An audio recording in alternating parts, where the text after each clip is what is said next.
உங்க ஆஃபீஸ்லயே நிறைய நான் பார்க்கறது வந்து இந்த மல்லிப்பூ. இங்க இருக்கக்கூடிய நிறைய படங்களுக்கு வந்து நீங்க மல்லிப்பூ அணிவிச்சு நான் பார்த்துருக்கேன். தினம் தினம் மல்லிப்பூ போடக்கூடியதை ஒரு வழக்கமாவே வச்சிருக்கீங்க.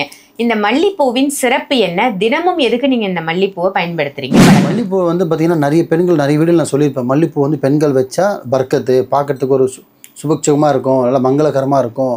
அதில் வந்து வீட்டில் வந்து லக்ஷ்மி வரும்னு சொல்லியிருப்பேன். இப்போ அது மல்லிப்பூவை வந்து பார்த்தீங்கன்னா நீங்கள் பணம் வைக்கிற இடத்துலையும் நகை வைக்கிற இடத்துலையும் சாமிக்கு போடுற பூவை என்ன பண்ணணும்னு ஒரு சொல்கிறேன். அதை முதல்ல கேட்டுங்க மக்களே. ஒன்றும் இல்லை, ரொம்ப சிம்பிள். பாருங்கள், வீட்டுக்குள்ளே தெய்வம் விளையாடும், வருமானம் பெருகும், மன நிம்மதி இருக்கும், வீட்டில் தரித்திரம் வராது, கந்திருஷ்டி விலகும், தீய சக்தி உள்ளே வராது, கெட்ட சக்தி உள்ளே வராது, ஒரு நெகட்டிவ் உள்ளே வராது. 100 to 100% பாசிட்டிவ் இருக்கும். ஏன்னா தெளிவாக சொல்லியிருக்கேன். இது மட்டும் நீங்கள் ஃபாலோ பண்ணி பாருங்க, 200% ரிசல்ட் கிடைக்கும். ஸோ நல்லதே செய்யுங்க, நல்லதே நினைங்க, நல்லதே நடக்கும்.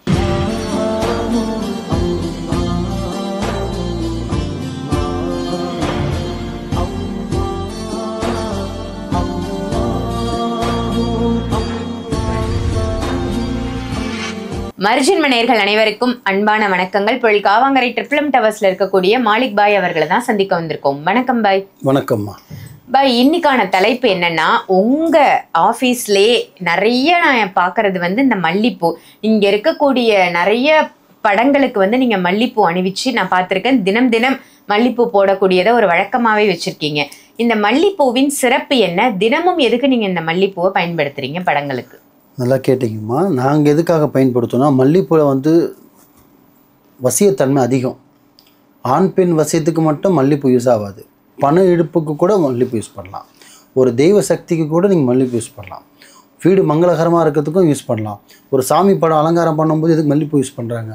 எல்லா பூவும் இருந்தாலும் மல்லிப்பூ கொஞ்சம் இருக்கும். ஏன்னா அதோட நறுமணமே வேறு. ஸோ மல்லிப்பூ வந்து பார்த்திங்கன்னா நிறைய பெண்கள் நிறைய வீடுகள் நான் சொல்லியிருப்பேன். மல்லிப்பூ வந்து பெண்கள் வச்சா பர்க்கத்து, பார்க்கறதுக்கு ஒரு சுபக்ஷமாக இருக்கும், நல்லா மங்களகரமாக இருக்கும். அதில் வந்து வீட்டில் வந்து லக்ஷ்மி வரும்னு சொல்லியிருப்பேன். இப்போ அது மல்லிப்பூவை வந்து பார்த்திங்கன்னா நீங்கள் பணம் வைக்கிற இடத்துலையும் நகை வைக்கிற இடத்துலையும் சாமிக்கு போடுற பூவை என்ன பண்ணணும்னு ஒரு சொல்கிறேன். அதை முதல்ல கேட்டுங்க மக்களே. ஒன்றும் இல்லை, ரொம்ப சிம்பிள். இப்போ உங்கள் வீட்டில் இப்போ சாய்பாபா மாதிரியோ இல்லை ஆஞ்சனா மாதிரியோ எந்த ஒரு நீங்கள் சிலை மாதிரி உருவம் வச்சுருக்கீங்கன்னா அதுக்கு நீங்கள் மல்லிப்பூ செலுத்துறீங்கன்னா அந்த மல்லிப்பூ வந்து போட போட பார்த்தீங்கன்னா ஒரு நாளைக்கு போடுறீங்களோ இல்லை வாரத்தில் ஒரு நாள் போடுறீங்களோ போட்டு பழசு எடுக்கிறீங்களா அது வந்து குப்பையில் போடுவீங்க. அந்த தப்பை செய்யாதீங்க. சாமிக்கு போட்ட பூவை எடுத்து திருப்பி எங்கே போடுறீங்க? குப்பையில் போடுறீங்க. அவன் வந்து குப்பை தட்டில் போடுறான். அதில் எந்த யூஸும் இல்லை. அதை எடுத்து சேமிப்பு பண்ணணும். என்ன பண்ணணும்? சேர்த்து வைக்கணும், சேமிப்பு பண்ணி வைக்கணும். அதை மாதிரி வாரம் ஒரு வாரத்துக்கு டெய்லியும் போகிறவங்க தான் வாரத்தில் ஒரு நாள் ரொம்பிடும். மாதமாக வாரத்துக்கு ஒரு நாளில் போகிற மாதிரி 2 மாதத்துக்கு ஒரு ரொம்பிடும். ஸோ அதை ஃபுல்லாக சேர்த்து வச்சுக்கிட்டு என்ன பண்ணணும்னா அதை வந்து மிக்சியில் குடித்து பவுடர் ஆக்கிடணும். பவுடர் ஆக்கிட்டு அது கூட வந்து ஜவ்வாது கொஞ்சம் சேர்த்துக்கிட்டலாம். மறிக்கொழுந்து இருந்தாலும் சேர்த்துக்கலாம், இல்லை மறிக்கொழுந்து கூட வேணாம். ஜவ்வாது காஞ்சி போன மல்லிப்பூ. ஸோ அந்த பூவை எடுத்து காய வச்சிடணும். அதுவே காஞ்சிரும். காயம் இருந்தால் நல்லா வெயிலில் முருகலாக காய வச்சுட்டு அதை பவுடர் ஆக்கிடணும். அதில் கொஞ்சம் ஜவ்வாது கலந்துடணும்.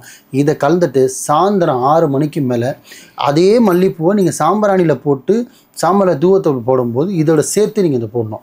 அப்போ பாருங்கள், வீட்டுக்குள்ளே தெய்வம் விளையாடும், வருமானம் பெருகும், மன நிம்மதி இருக்கும், வீட்டில் தரித்திரம் வராது, கந்திருஷ்டி விலகும், தீய சக்தி உள்ளே வராது, கெட்ட சக்தி உள்ளே வராது, ஒரு நெகட்டிவ் உள்ளே வராது. 100 to 100% பாசிட்டிவ் இருக்கும். ஏன்னா தெய்வத்துக்கு போட்ட பூவை நீங்கள் என்ன பண்ணுறீங்க? தெய்வத்துக்கு போட்ட பூவை, சாமி படத்துக்கு போட்ட பூவை காய வச்சு பவுடர் ஆக்கிட்டு அது கூட வசியக்கூட ஜவ்வாது கலக்கணும். ஜவ்வாது கலந்து போடுறது சாம்பிராணி ப்ளஸ் இது போட்டால் வீடே நம்ம கமகமன்னு இருக்கும். வித்தியாசம் பார்த்தீங்கன்னா மல்லிப்பூ ஸ்மெல் வராது, ஆனால் அதோடய ஸ்மெல்லே ஒரு டிஃப்ரெண்ட்டாக இருக்கும். அந்த ஸ்மெல்லுக்கு 100% வைப்ரேஷன் இருக்குது. ஸோ இதுக்கு சாமிக்கு போடுறது இதே மாதிரி தான். இப்போ சில பேர் வந்து வீட்டில் தொகை வச்சுருப்பாங்க. ஒரு 1 லட்சமோ 2 லட்சமோ காசு கொஞ்சம் வச்சுருக்காங்க. சில இடத்துல காசு சேர்த்து வைக்கிறோமேனா அந்த பீரோவோ இல்லை ஒரு லாக்கரோ இல்லை பேக்கோ அதில் வந்து பார்த்திங்கன்னா இப்போ நார்மலாக ஒரு 2 முழம் நீங்கள் ஒரு பூ வாங்குறீங்க, இல்லை 1 முழம் நீங்கள் வாங்குறீங்கன்னா 6 முழம் நீங்கள் வச்சுக்கிங்க. கொஞ்சம் பூ எடுத்து அதை என்ன பண்ணணும், அந்த காசு போகிற இடத்துல என்ன பண்ணணும், கயிறில் வந்து உருவிடணும். நல்ல வார்த்தை கேட்டுங்க பெண்கள். கயிறை வந்து உருவிடணும். உருவிட்டு காசை வந்து தெளிச்ச மாதிரி போட்டு வைக்கணும். அந்த மாதிரி வந்து தினைக்குமே நீங்கள் வாங்கி போடுங்க. இப்போ நீங்கள் 2 லட்ச ரூபா காக்க வைக்கிறதுக்கு ஒரு நாளைக்கு மிஞ்சி போனால் ஒரு 20 ரூபா செலவு பண்ண மாட்டீங்களா? அந்த 20 ரூபா செலவு பண்ண பார்த்தீங்கன்னா 100 அந்த போட வந்து பார்த்தீங்கன்னா அதுவும் அதே மாதிரி காஞ்சிட்டே இருக்கும். அதையும் திருப்பி சேமிப்பு பண்ணி வைக்கணும். நல்லா கேட்டுங்க. காசு வைக்கிற இடத்துல ஒரு முழம் வாங்குங்க. நீங்கள் 1/2 முழம் மங்களகரமாக இருக்கிறதுக்காக பர்க்கத்தாக இருக்க வச்சுக்கிங்க. மீதி 1/2 முழம் போக கயிறுலேருந்து உருவிடுங்க. உருவிட்டு காசு எங்கே வச்சுருக்கீங்களோ பேக்லேயோ பர்ஸ்லேயோ இல்லை ஹேண்ட்பேக்லேயோ இல்லை லாக்கர்லேயோ பீரோலையோ கபர்ட்லேயோ எங்கே வைக்கிறீங்களோ அதில் காசு உதிரி மாதிரி போட்டுருங்க. உதிரி மாதிரி போட்டுட்டு அதுவும் அதே மாதிரி வாரத்தில் ஒரு நாளோ 2 மாதத்துக்கு உதவி சேருங்க.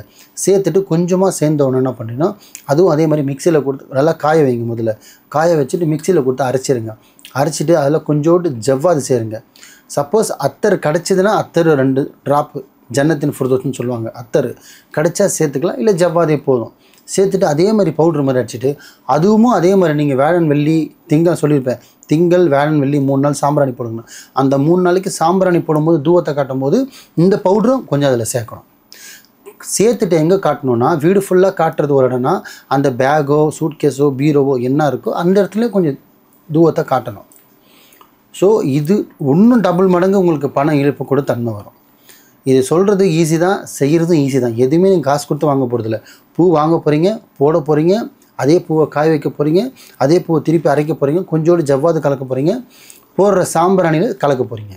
இது நீங்கள் கண்டினியூவாக பண்ணுங்கள். கரெக்டாக 90 நாளில் உங்களுக்கு ரிசல்ட் தெரியும். காசு ஒரு 50 ரூபா வச்சுருக்கீங்கன்னா மேல்கொண்டு அதில் 100 ரூபாவை சேரும்.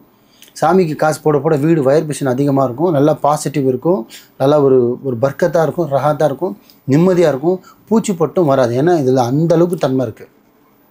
இதை தெளிவாக சொல்லியிருக்கேன். இதை மட்டும் நீங்கள் ஃபாலோ பண்ணி பாருங்க, 200% ரிசல்ட் கிடைக்கும். ஸோ நல்லதே செய்யுங்க, நல்லதே நினைங்க, நல்லதே நடக்கும். ரொம்ப ரொம்ப அருமை. மல்லிப்பூவோட சிறப்பு என்ன, அதை எப்படியெல்லாம் பயன்படுத்தலாம், அது காஞ்சி போனால் கூட அதை வேஸ்ட் பண்ணக்கூடாது, அதை கூட நம்ம சாம்பிராணியில் போடலாம் அப்படின்னு அருமையான தகவலாக இன்றைக்கி மக்களுக்கு கொடுத்துருக்கீங்க. நன்றி பாய். நன்றிம்மா.